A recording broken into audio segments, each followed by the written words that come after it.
The real tragedy of the poor is the poverty of their aspiration. It is not from the benevolence of the butcher, the brewer, or the baker that we expect our dinner, but from their regard to their own interest. Man is an animal that makes bargains. No other animal does this. No dog exchanges bones with another. The propensity to truck, barter, and exchange one thing for another is common to all men, and to be found in no other race of animals.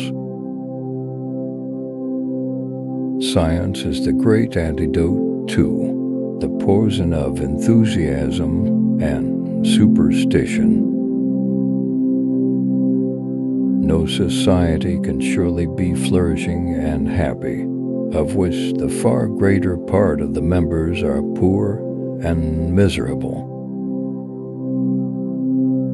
To feel much for others and little for ourselves, to restrain our selfishness and exercise our benevolent affections constitute the perfection of human nature. The first thing you have to know is yourself. A man who knows himself can step outside himself and watch his own reactions like an observer. Virtue is more to be feared than vice, because its excesses are not subject to the regulation of conscience. To feel much for others and little for ourselves, to restrain our selfishness and exercise our benevolent affections constitute the perfection of human nature.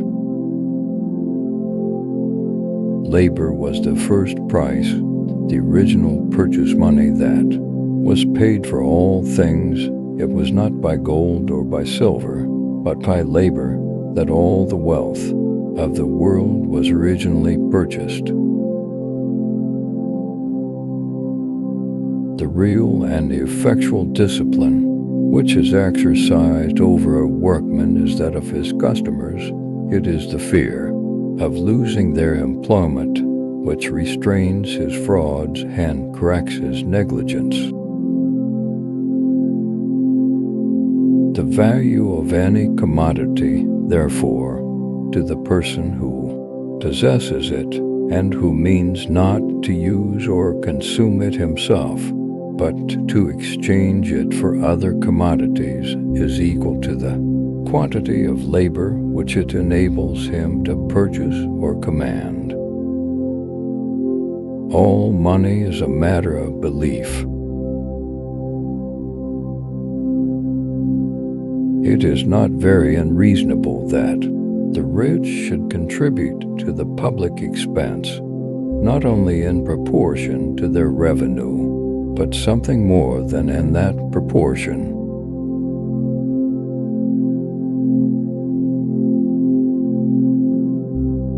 What can be added to the happiness of a man who is in health, out of debt, and has a clear conscience? To indulge our benevolent affections constitutes the perfection of human nature.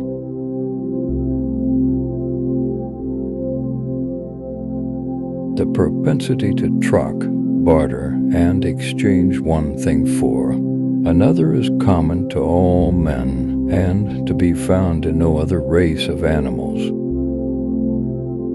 Little else is requisite to carry a state to the highest degree of opulence from the lowest barbarism, but peace, easy taxes, and a tolerable administration of justice. No complaint, however, is more common than that of a scarcity of money.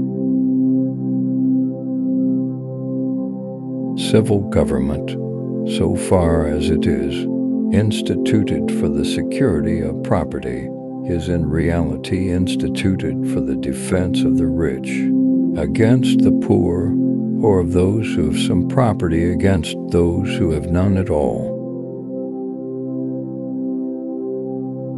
The division of labor, so far as it can be introduced, occasions in every art a proportionable increase of the productive powers of labor. A merchant, it has been said very properly, is not necessarily the citizen of any particular country.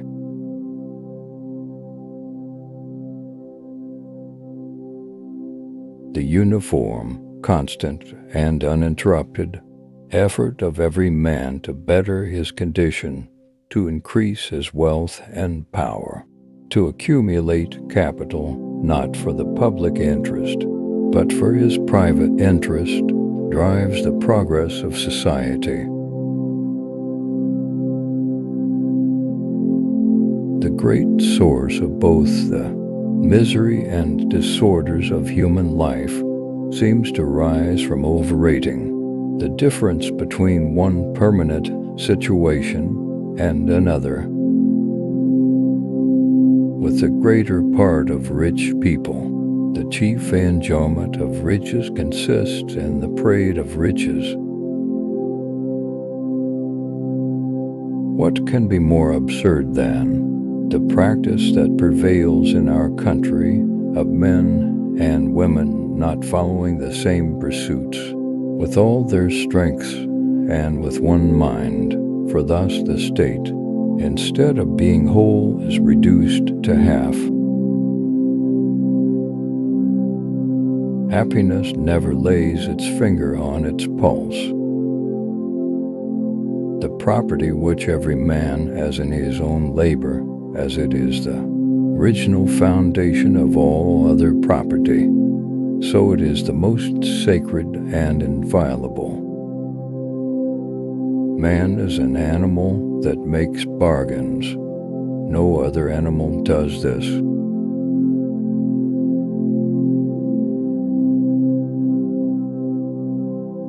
The real and effectual discipline which is exercised over a workman is that of his customers. A nation that would enrich itself by foreign trade is certainly most absurd.